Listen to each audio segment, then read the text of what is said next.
Part 1 external student paper number 2 લોન્જાઇસે જણાવેલા ઉદાત્તતાના મૂળ સ્ત્રોત અને તેના અવરોધ તત્વો વિશે વિસ્તારથી ચર્ચો. લોન્જાઇસે અંગ્રેજીમાં ઉદાત્તતા માટે શબ્દો વાપર્યા છે. એ શબ્દોનો ગુજરાતી ઉદાત્તતા, ઉદાત્તત્વ, ઔદાર્ય, ઉમદાપણું, ઉરસતા, ભવ્યતા, વિરાટતા, ઓજસ્વી, ઉદ્વિગ્નતા, મહાનતા, અદ્ભુત, ચમત્કારિક, ઉત્કૃષ્ટ, વાપરકાષ્ઠા જેવા શબ્દો વાપર્યા છે. ઉદાત્તતા એ લોન્જાઇસને મન કૃતિના સર્વાંગમાંથી સ્ફુરતો એવો મહાન પ્રભાવશાળી ગુણ છે જે ભાવકને કૃતિને સૃષ્ટિમાં લાવી મૂકે છે. એ ગુણ સર્જકની પોતીકી શક્તિ છે. સર્જકની ઉદાત્તતા જ સર્જનમાં વ્યક્ત થાય છે. કવિના આત્માની મહાનતા કૃતિમાં નિરૂપાય છે અને તેની ઉત્કૃષ્ટ અભિવ્યક્તિ ભાવકના આત્માને એ મહાનતાની ઊંચી સપાટી પર લઈ જાય છે. ઉદાત્તતા એ સર્જકનો ગુણ છે, વસ્તુનું બળ છે. ઉદાહરણ એટલે ઉચ્ચ પ્રકારના ગુણ કે તત્વ, શુદ્રતા, સામાન્ય, તુચ્છતાની વિરોધી સ્થિતિ. જગતમાં કેટલુંક મહાન, ઉમદા, ભવ્ય, સુંદર છે, કેટલુંક અધમ, તુચ્છ, હીન, કુત્સિત છે. પણ ગીતામાં કહ્યું છે તેમ આપણું લક્ષ્ય ખેંચે છે. ઈશ્વરની વિભૂતિઓ આવા તત્વો ભવ્ય છે, દિવ્ય છે, અદ્ભુત રીતે ઉત્કૃષ્ટ છે.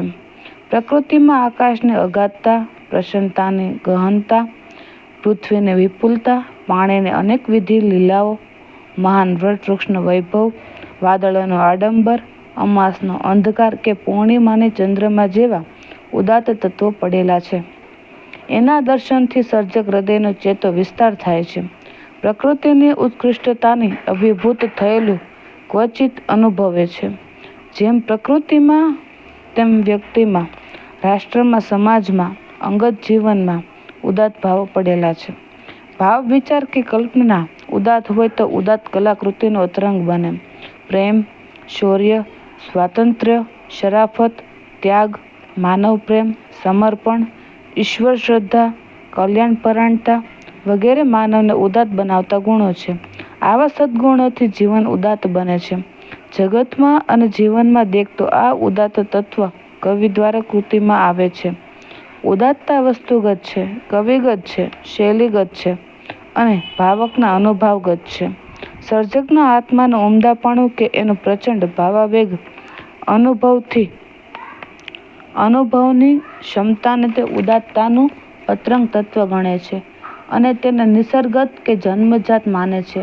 આનો અર્થ એ જ છે કે કવિગત ઔદાત્ય એ કવિની પ્રતિભાનો ગુણ છે.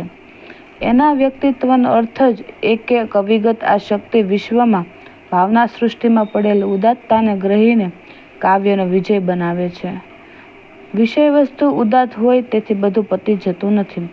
લોન્જાઇસ કહે છે તેમ ઔદાત્યનો વિદ્યુતમાં એક જ ઝબકારાને જેમ પ્રભાવિત કરતો ગુણ છે. કવિ તેમજ આપણે ભાવકો સામાન્ય તથા કહે નાની રૂપે ઝાંખી કે સામાન્ય, ગુણે સામાન્ય એવી વસ્તુઓ કે વ્યક્તિઓથી આકર્ષાતા નથી. નાનો પ્રવાહ ગમે તેટલો નિર્મળ અને ઉપયોગી હોય તો પણ તે આપણને આકર્ષણ નહીં બને.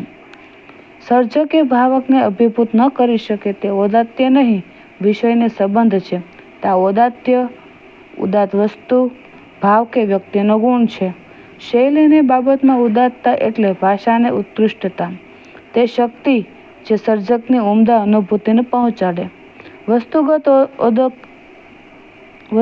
ઔદાત્ય સૌ પ્રથમ સર્જકમાં સંક્રાંત થાય છે. સર્જકનું ચિત્ર ઉમદા છે એટલે તે વિશ્વમાંથી ઉમદા વિષયને પકડે છે. ઉમદા વિષયના ગ્રહણમાં સર્જક ઔદાત્યનો પ્રકાર અનુભવે છે. તેથી ઉત્કૃષ્ટ ભાષાના માધ્યમ દ્વારા કૃતિમાં નિરૂપાય છે, જેને વાંચી કે આસ્વાદીને ભાવક પણ અનુભૂતિનો અનુભવ કરાવે છે. Thank you so much.